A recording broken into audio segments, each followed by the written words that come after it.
Good afternoon, everybody. My name is Donna Thiesel, and I'm your host of Donna's Edge television talk show where truth matters. Thank you so much for watching every day, Monday through Friday, beginning at 1 p.m. as I get to ride home with you in the afternoon. It's always such a fun ride. I appreciate you watching us every day again. You can find us syndicated on television, and that's Abundance Television, found on Roku, Apple TV, and Amazon Fire. And don't forget the podcast on thenewscasters.com. We still do all the social media sites as well. We're working on a lot of stuff here in South Carolina. It looks like it's going to take a while, but anyway, I'll keep you updated just as soon as all of that transpires and is ready to go.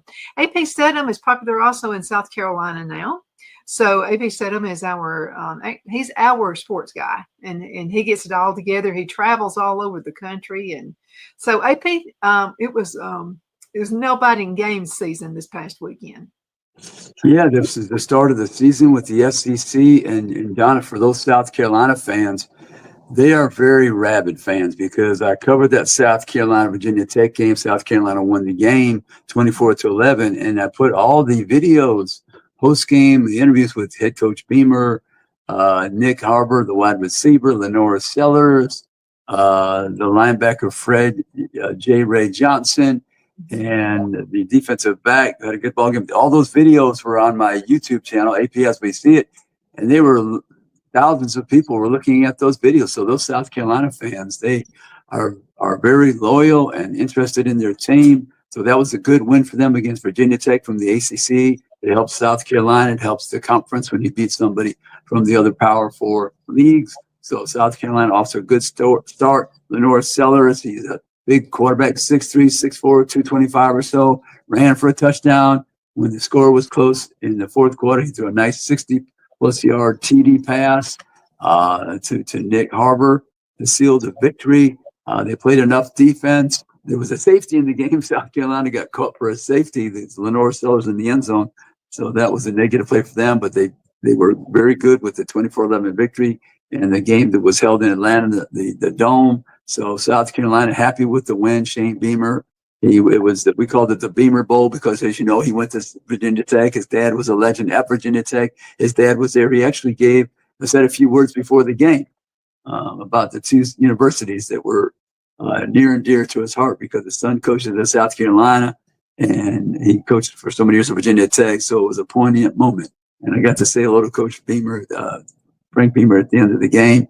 And so that was an excellent way to start the season for South Carolina. But we had some other big games, Donna. Texas, Ohio State. Texas, new to the SEC, traveled to Columbus, Ohio. Those teams met in the Cotton Bowl last year, and Ohio State won that ball game. Ended up 14-7. Arch Manning's debut with his 2025 Texas team. They scored 7 points. Donna, very disappointed. It was a lackluster performance. I mean, 14 points defense is great against a team like Ohio State with Jeremiah Smith, the wide receiver, considered one of the top receiver in the country. That was outstanding. But 7-point offense, Donna, you and I could coach 7-point offense for millions of dollars. So Steve Sarkisian. So they have to do much better. Arch Manning was kind of pedestrian in his debut. I think it was 17 completions for 170 yards. That's not very impressive. So they've got to get better. And so they lost that game. It was a close game. They didn't get beat by 3 or 4 touchdowns. So they represented the league well. They just didn't win the game. So now it's on to the next opponent. But that was a loss for the SEC. Then we had LSU Tigers with Death Valley, Clemson Tigers of South Carolina with Death Valley and the Tigers. LSU Tigers prevailed by a touchdown. Garrett Nussmeier and company, LSU down it. It seems that they finally have come up with a better defense. A couple of years here, they couldn't spell defense, couldn't play defense, couldn't coach defense, but it seems that they brought in the players now to play some defense, and now that makes LSU a formidable team, a real tough out if you're going to play LSU Tigers because they can play some defense now. We always know they're usually very good on offense, but maybe they have a pretty good defense. So watch out for the LSU Tigers the rest of the season. Okay, now how is that moving them up the ranks? Because that was a good game. Yeah. I had them ranked in my poll down at number 11 last, and I moved them up to number 7 this week. Okay. I moved them up to number 7 because I had Clemson at number 3 last week. I thought Clemson's a very good team starting the season. They'll still have a good, very good year, I think. But they beat that team, so I moved them up to number 7 from number 11th in my poll. So, but that was a very good victory for LSU because they lost the last 5 season openers, 5 straight years, 3 under Brian Kelly. So he finally won an opener, and they beat the Clemson Tigers, a top-rated team. So that's very good for LSU. Very good, as I always say, for the SEC in the pendulum swinging game. So I agree with where you put them because this also gives them a boost the rest of the year. They won't let it pass by. No. To beat a Clemson Tigers team on the road, very tough, very difficult in that environment. And so Brian Kelly finally wins an opening game. He doesn't have to explain why they weren't prepared to win that first game. So that's a big game for them. Then we can go to Alabama. Alabama was a double-digit favorite. A lot of people want to know about them, right? Alabama double-digit favorite against a Florida State team that won 2 games last year. Of course, it's a different year, a completely different year, but double-digit favorite. Florida State not ranked. Alabama lost by double digits instead of winning by double digits. They look lethargic, hesitant, and those are some of the words used by the coaching staff, which, Don, if I'm a head coach, I never want to use those words, ever. Especially for the first game, you're playing a big opponent on the road, national TV, and you score 17 points and give up 31. You give up 230-plus yards rushing. That means you were manhandled at the point of attack. If the other team can run the football, that means they don't pass the ball unless it's their choice. So they control the tempo. They've managed to really neutralize your defense if they can run the football. So that's a bad position for a head coach to have to make decisions throughout the game, knowing his team cannot stop the run. So what is that doing to their rankings at this point? Yeah, I dropped Alabama out of my top 16 poll because our Football Writers Association of America, National Football Foundation, it's a Super 16 poll. So I had them last week at let me see where I have Alabama. I had them number 9. So I dropped them lower than 16. We just do 1 through 16. So I dropped them out because that was a poor performance to lose to an unranked team. You're favored by double digits and you lose by double digits. So I dropped them completely out of my poll. Okay. Now, most of the emails I received, by the way, Donna@donnasedge.com, if you'd like to send an email, or about the coach, not necessarily the game. What have you got to say about that?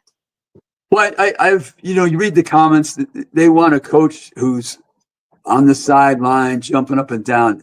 That has nothing to do with coaching, Donna. Nothing. I've seen guys who are really quiet, studious on the sideline. Tom Osborne for Nebraska. Every year he won minimum 9 games. He didn't have to hoot and holler on the side. That has nothing to do with coaching. And if you're screaming and yelling on the sidelines the day of the game, it's too late. It's too late. You have to be thinking clearly, play to play, anticipating the next call, and have that diagnosed beforehand, that what you're going to do in this situation. So this idea that, well, our coach, he's on the sideline, he's not screaming and yelling. So what?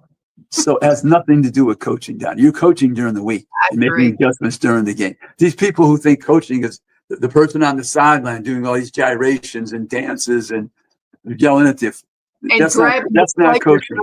Pulling them in. That's nonsense. That's not coaching, Don. That's just somebody hooting and hollering. Like Coach Bryant would say, he would say, sometime we didn't do much but hoot and holler on the sideline. That's not coaching. We failed.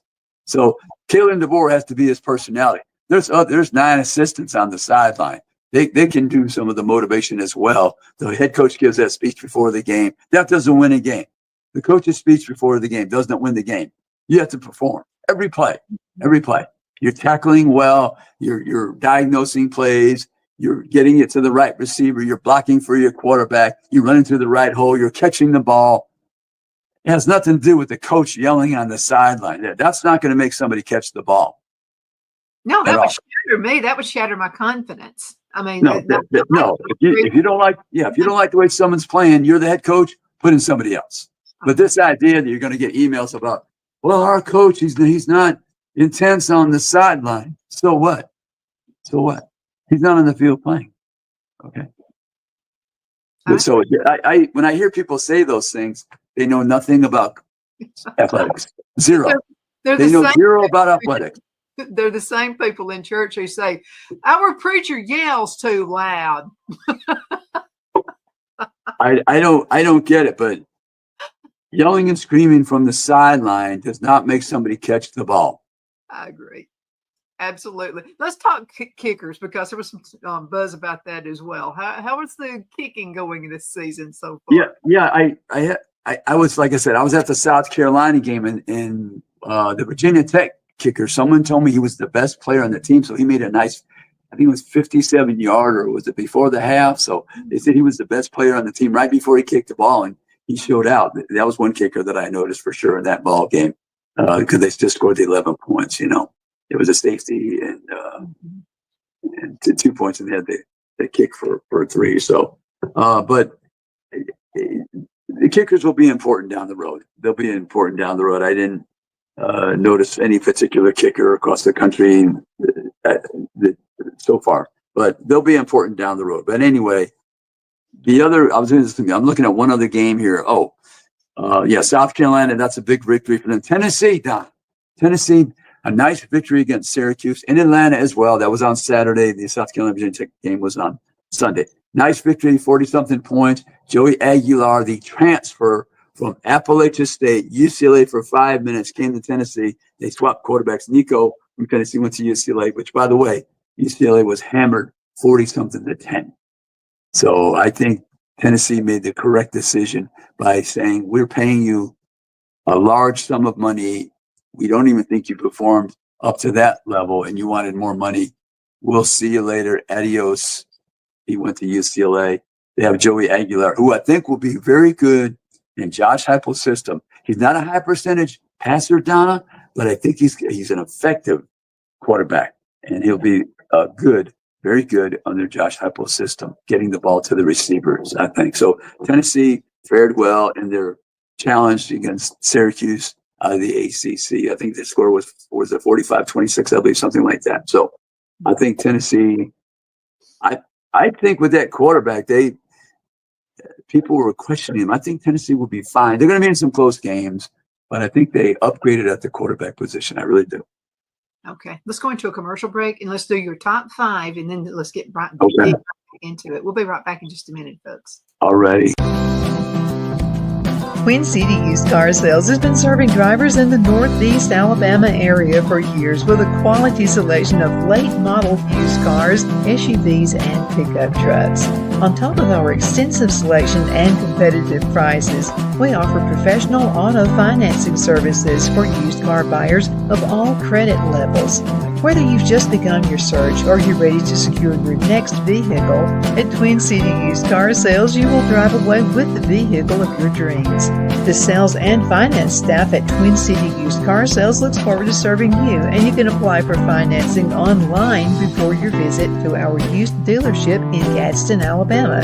Check us out on the web at twincityusedcars.com or go by our location at 901 First Avenue, Gadsden, Alabama. We sincerely look forward to serving you.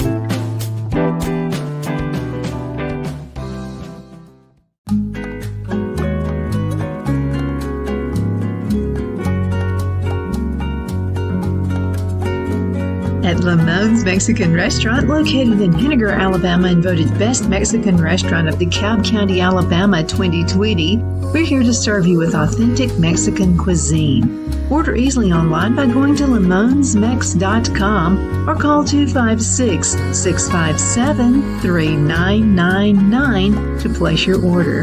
We're open Sunday through Thursday, 11 a.m. to 9 p.m. and Friday and Saturday, 11 a.m. to 10 p.m. Whether you're celebrating a cozy date night for two or a celebration for a crowd, at Lamone's you'll love our atmosphere and friendly servers. Thank you for dining with Lamone's Mexican Restaurant.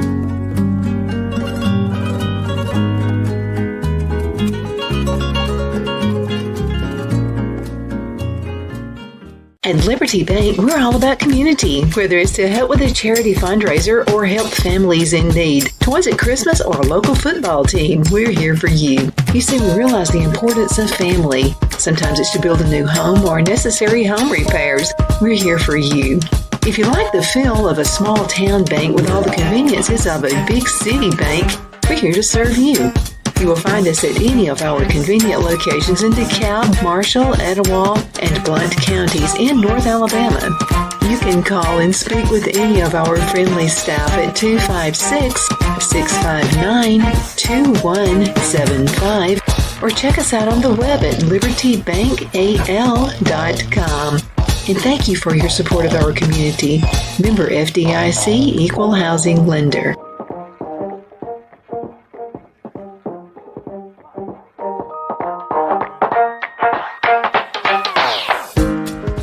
I'm excited to announce our Christmas extravaganza is finally here.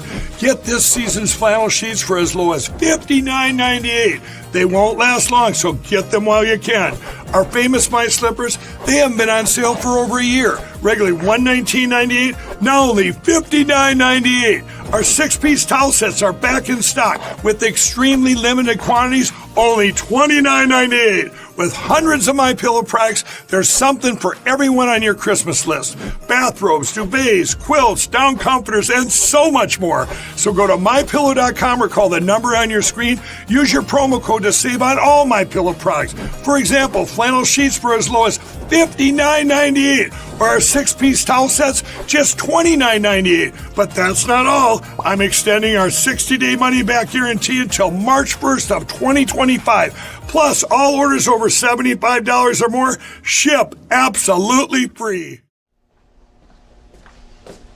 Are you ready? We all wonder what tomorrow will bring, but the future lays itself at the feet of the prepared and surrenders to the will of the persistent. It's not easy, but today shapes you so you can shape tomorrow. With Northeast Alabama Community College, when the future asks if you're ready, you can answer. Yes. Begin your future at Northeast Alabama Community College. We're back. My name is Donna, and I'm your host of Donna's television talk show. Let's go ahead and dig back in again. We have AP Steadham with us right now.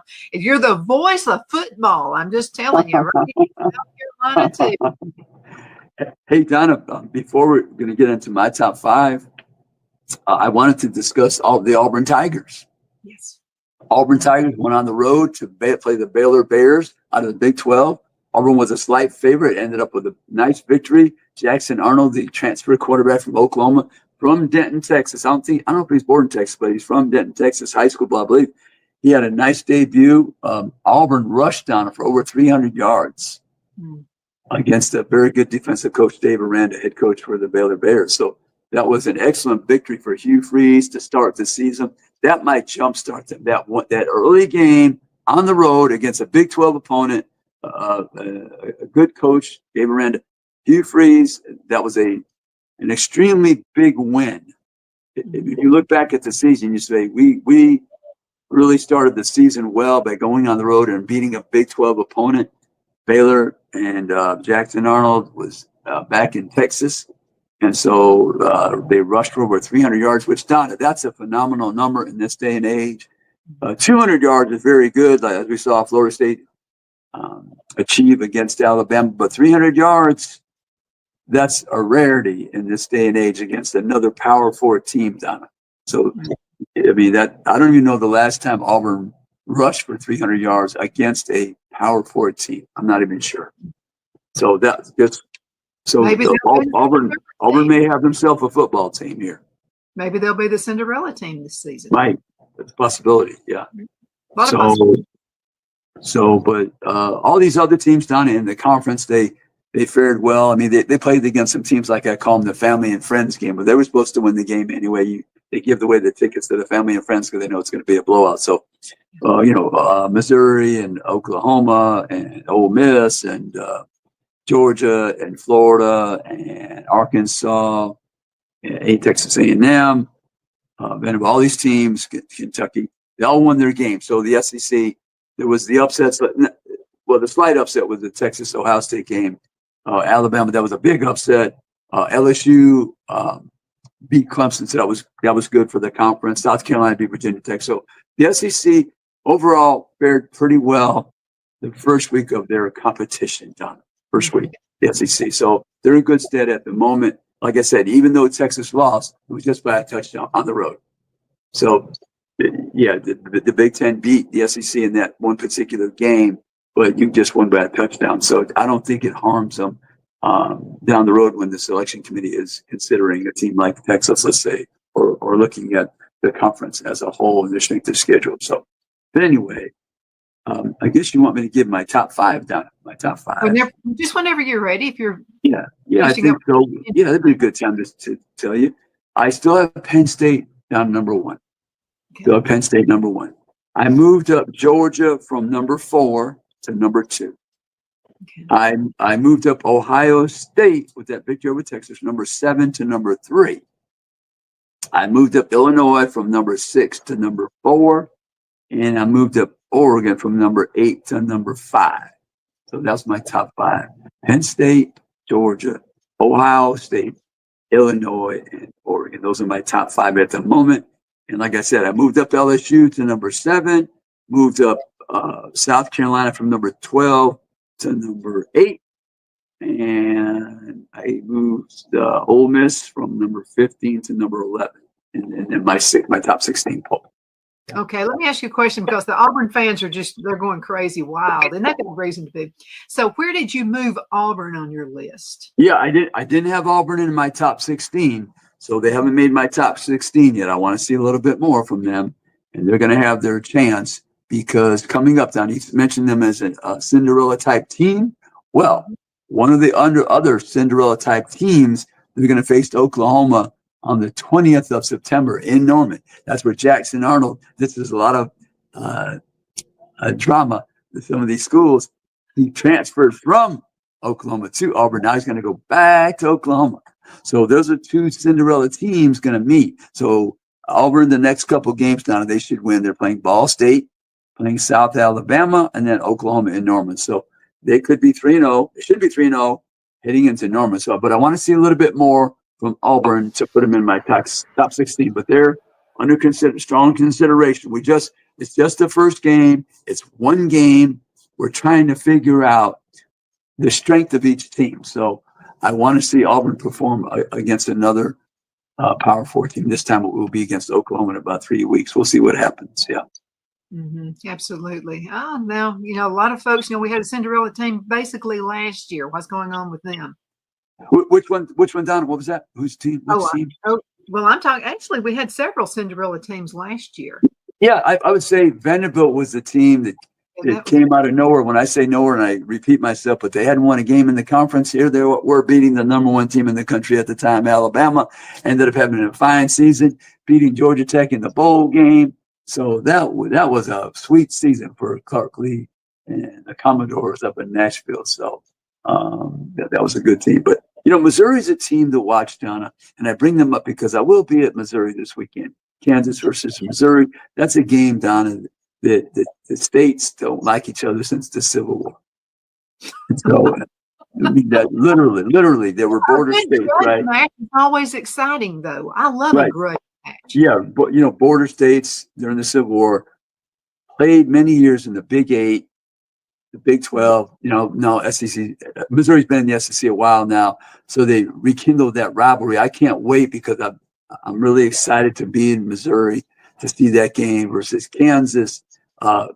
Missouri, Bo Prabula, Donna, transfer from Penn State, had an excellent game to start the season. There's the second string quarterback, maybe they were even probably Sam Horn. He went into the game, got hurt right away. So sorry to hear that he got hurt because that would have given Missouri depth at the quarterback position. But now Bo Prabula, it's his team.